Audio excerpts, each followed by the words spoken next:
Vous la voyez, cette fille dans son coin, celle qui sourit doucement, qui ne fait de mal à personne, celle que tout le monde regarde sans jamais vraiment la voir. On l'admire en silence, on projette sur elle nos fantasmes de pureté, de douceur, de force. Mais est-ce qu'on lui a déjà parlé? Vraiment parlé? Est-ce que quelqu'un s'est demandé ce qu'elle ressentait derrière ce masque si parfait? Parce que parfois, il ne faut pas d'insultes, il ne faut pas de violence, ni de cris. Il suffit de rester spectateur, de poser des regards, de faire des suppositions, de maintenir le silence. Et des gens meurent. Pas toujours physiquement, mais à l'intérieur petit à petit. C'est ce que raconte Hibari no Asa, ce manga bouleversant de Tomoko Yamashita. Une œuvre qui semble crier une vérité pourtant logique, universelle mais si peu mise en évidence. Chaque jour des gens meurent, même si personne n'a l'intention de les tuer. Et une fois qu'ils sont morts, il est impossible de les ramener à la vie. Alors aujourd'hui on va essayer de comprendre. Comprendre ce qu'on a peut-être déjà fait sans le savoir. Comprendre ce que nos paroles pourtant innocentes à première vue peuvent sous-entendre. Finalement comprendre ce que ce manga a à nous apprendre sur nous-mêmes. Hésite pas à t'abonner si la vidéo te plaît, on essaie de rusher les 1000 abonnés et ça me ferait vraiment plaisir de continuer de parler de manga avec vous, donc sur ce c'est parti.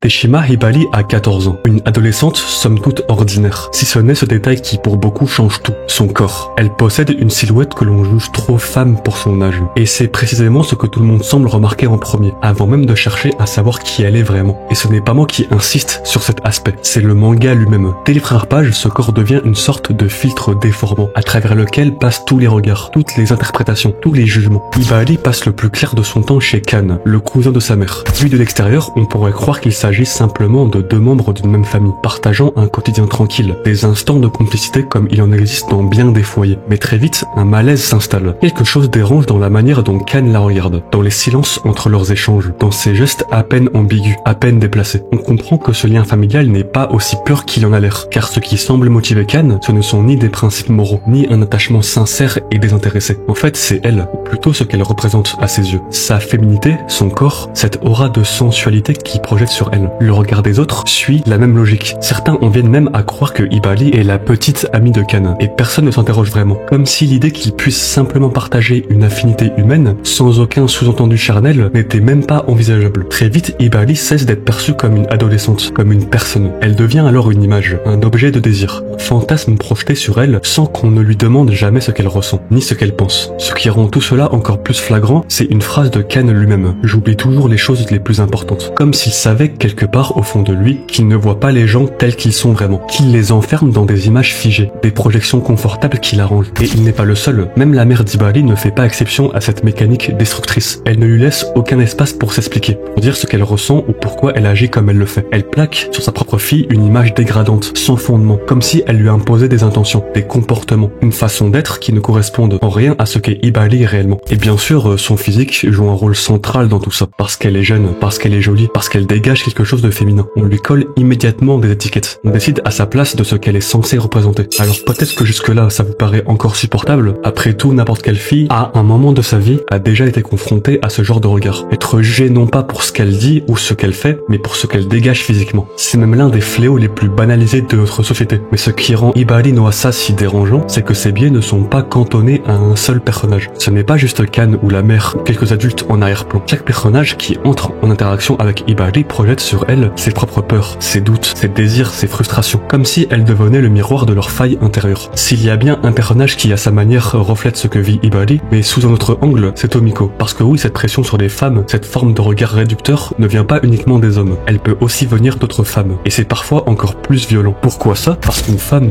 elle sait ce que ça fait, elle connaît les codes, les sous-entendus, les zones sensibles. Alors quand elle juge, quand elle critique, ça va droit au but. On peut dire que c'est plus tranchant, plus douloureux. Tomiko, c'est la petite amie de Kan. Et oui, encore lui, ce fameux cousin à lunettes, toujours là où ça coince. Et avec elle, on voit à quel point la jalousie, le mépris ou l'insécurité peuvent se transformer en une forme de cruauté froide. Elle aussi, en fin de compte, projette quelque chose sur Hibari, comme si c'était un mélange de jalousie et de menace. Hibari devient alors un danger, une rivale, une fille bien trop belle, trop présente, une fille qui pourrait bien mettre en danger son couple avec Kan, bien qu'elle sache qu'ils sont cousins germains. Le tout premier chapitre de Hibari no Asa est déjà révélateur. Il ne livre pas toutes les clés de l'histoire, mais il sème subtilement les graines de tout ce qui va tirailler les personnages. Il expose ce que chacun chacun cache, ce que personne ne dit à voix haute, mais que le lecteur attentif peut déjà deviner dans les silences, dans les gestes, dans les regards. Prenons Tomiko. Elle joue aux jeux vidéo avec Kan, son compagnon. Sur le papier, rien de particulier. Une scène banale, un couple qui partage une activité ensemble. Mais ce moment n'est pas si innocent. Il intervient juste après que Kan ait mentionné qu'Ibali aime jouer avec lui, qu'elle en a l'habitude, qu'elle y prend du plaisir. Et là, sans qu'elle ne le dise, sans qu'elle ne le montre frontalement, Tomiko entre alors en compétition. Pas avec Kan, mais avec Ibali. Elle s'inscrit dans une sorte de rivalité féminine implicite. Une tension silencieuse où elle tente de reprendre une place qu'elle sent menacée. Et cette tension n'a rien à voir avec le simple fait de jouer ou non à un jeu vidéo. Ce que cette scène dit, c'est que la rivalité entre femmes, dans le regard des autres, peut surgir à partir de presque rien. Et surtout qu'elle n'épargne personne. Même celles qui, comme Tomiko, n'ont rien demandé. Toute sa vie, Tomiko a été perçue comme la fille sérieuse, froide, un peu à distance. Pas assez douce, pas assez séduisante, on ne lui a jamais vraiment reconnu cette forme de féminité attendue. Celle qui plaît, qui charme et qui attire. Et même lorsqu'elle est choisie, même lorsqu'on la séduit avec des mots tendres, on finit toujours par se détourner d'elle. Comme Kan le fait peu à peu. Tomiko n'est pas naïve. Elle voit bien que l'attention de Kan glisse vers Ibali. Elle sent cette fissure qui s'élargit. Et cette impression qu'elle perd un combat auquel elle n'a jamais voulu participer. Pire encore, ce n'est pas seulement dans l'intimité que sa féminité est niée. Même dans son travail, ses collègues l'aperçoivent comme presque un homme. L'une d'entre elles lui dit même « Si tu étais un homme, je t'épouserais ». Une phrase lancée sur le ton de la blague, mais qui la réduit à une caricature. Tomiko ne se sent ni vue, ni désirée comme une femme. Elle est ramenée à une fonction, à une présence pratique, presque utilitaire. Son corps, son être, sa complexité, tout cela semble balayé, ignoré, effacé. Et c'est en cela qu'elle fait écho à Ibali. Ibali, elle, est hyper visible. On la scrute, on la commente, on l'enveloppe de fantasmes, de désirs, de projections. Ils ne lui appartiennent pas. Tomiko, au contraire, est invisible. On l'oublie, on la détourne, on efface ce qu'elle est profondément. Deux femmes, de trajectoires différentes, mais prises dans le même piège. L'une est définie uniquement par ce qu'elle dégage, l'autre est niée dans tout ce qu'elle est. Elles sont les deux faces d'une même pièce. Celle d'une société qui réduit, qui enferme, qui juge. Toujours à partir du regard des autres. Jamais à partir de la vérité intérieure. Ce qui est marquant dans Ibali no Asa, c'est que la violence n'est pas toujours visible. Elle peut se cacher derrière des gestes doux, des attentions sincères en apparence. Elle peut même venir de ceux qui se pensaient bienveillants. C'est exactement ce que représente Yui. Depuis qu'il est enfant, il semble porter un regard différent sur Ibali. Il est l'un des rares à vouloir se rapprocher d'elle, à lui parler sans la juger, à essayer de la comprendre. Et d'un point de vue extérieur, on pourrait croire qu'il est le seul soutien qu'elle a. Mais quand on observe de plus près, une certaine gêne s'installe. Ce n'est pas seulement de l'empathie, ce n'est pas juste de l'affection. On peut dire qu'il y a autre chose. Mais quoi exactement? En fait, en se plaçant comme celui qui comprend, celui qui tend la main, Yui se met inconsciemment dans une position de supériorité. Il se voit un peu comme un messie silencieux, celui qui seul contre tous saura sauver Ibali de sa solitude. Et cette posture, aussi bienveillante soit-elle à première vue, n'est pas sans conséquence, car elle renforce un rapport de force. Ibali devient dépendante de son regard, même si elle ne l'a jamais demandé. Ce n'est pas elle qu'il valorise, mais la sensation d'être le seul à pouvoir l'aimer, à la défendre, à la réparer en quelque sorte. Il le dit lui-même, d'autres filles de la classe l'attirent. Il pourrait s'intéresser à elle, mais il reste focalisé sur Ibali, comme si sa souffrance rendait ses sentiments plus légitimes, plus nobles, plus forts. Il ne reste pas parce qu'elle lui fait du bien, mais parce que son malheur renforce l'image qu'il a de lui-même. Et c'est là tout le paradoxe. Ibali ne cherche pas à être sauvée. Elle ne demande pas de service. Elle a besoin d'écoute, de respect, d'un regard neutre, d'un regard humain. Mais lui, comme tant d'autres, projette sur elle ce qu'il veut ressentir. Encore une fois, elle n'est pas vue pour ce qu'elle est. Elle est utilisée pour ce qu'elle représente. Même dans l'amour, elle devient un outil, un moyen d'exister pour quelqu'un d'autre. Et ça, c'est un peu une autre forme de domination. Silencieuse, souriante, mais tout aussi pesante. Ce que cherchent profondément Ibali et Tomiko, ce n'est pas seulement à être comprises ou soutenues. Ce qu'elles attendent, souvent en silence, c'est une forme d'amour rare et difficile à obtenir. Un amour inconditionnel. Un amour qui ne repose ni sur leur apparence, ni sur ce qu'elles représentent pour les autres. Un amour qui ne demande pas qu'on réponde à des attentes, qu'on incarne un idéal ou qu'on joue un rôle. C'est un amour qui accepte l'autre tel qu'il est, sans condition préalable, sans contrepartie attendue, sans chercher à corriger ou à interpréter. Et c'est peut-être là que réside le cœur du questionnement de Ibali no Asa. Est-ce qu'un tel amour existe vraiment? Peut-on, au-delà des liens familiaux, des dynamiques sociales ou scolaires, trouver un jour cette forme de relation qui ne nous réduit à rien d'autre qu'à ce que l'on est profondément? Car tant de personnages dans ce récit sont perdus entre les rôles qu'ils jouent et ce qu'ils ressentent réellement. Tant de victimes cherchent désespérément une place, un espace sûr où elles n'auraient plus besoin de se justifier, ni de se battre pour exister. En fait, ce que j'admire dans ce manga, c'est cette capacité à nous faire face à nos contradictions. Il ne se contente pas d'accuser un genre, une figure, une posture. Il met en lumière les failles universelles, les travers qui touchent chacun de nous, parfois même à notre insu. Il nous pousse à nous interroger. Avons-nous déjà sans le vouloir réduit quelqu'un à une image? L'avons-nous déjà enfermé dans un rôle qu'il n'avait pas choisi? Même lorsqu'on pense agir avec bienveillance, il peut y avoir dans nos paroles ou dans nos silences une forme de violence invisible. Et pourtant, Ibali no Asa ne s'arrête pas à ce constat amer. Il nous tend aussi une main. Il nous rappelle qu'il n'est jamais trop tard pour changer notre manière de voir l'autre, pour déconstruire nos réflexes et pour offrir enfin un regard plus juste, plus doux, plus libre. Oui, nous sommes tous un peu responsables de l'image que l'on projette sur les autres, mais nous avons aussi le pouvoir de la transformer. Et c'est peut-être ce que l'autrice de Ibali no Asa voulait nous dire dans ces dernières pages, que même si l'amour inconditionnel est rare, il peut exister, mais seulement si nous apprenons ensemble à voir au-delà de ce que nous croyons savoir. Et voilà les frères, c'est la fin de cette vidéo. C'est la première fois qu'on aborde un manga Josei sur la chaîne et j'ai pris énormément de plaisir à essayer de décortiquer les dynamiques entre chaque personnage. N'hésitez pas à aller y jeter un coup d'œil, il y a que 2 tomes, ça se lit vite et vous en ressortirez évidemment pas indifférent. J'espère que cette vidéo vous a plu, n'hésitez pas à vous abonner, à lâcher un petit pouce bleu et à me dire ce que vous avez pensé de cette présentation en commentaire. Sur ce les frères, prenez soin de vous.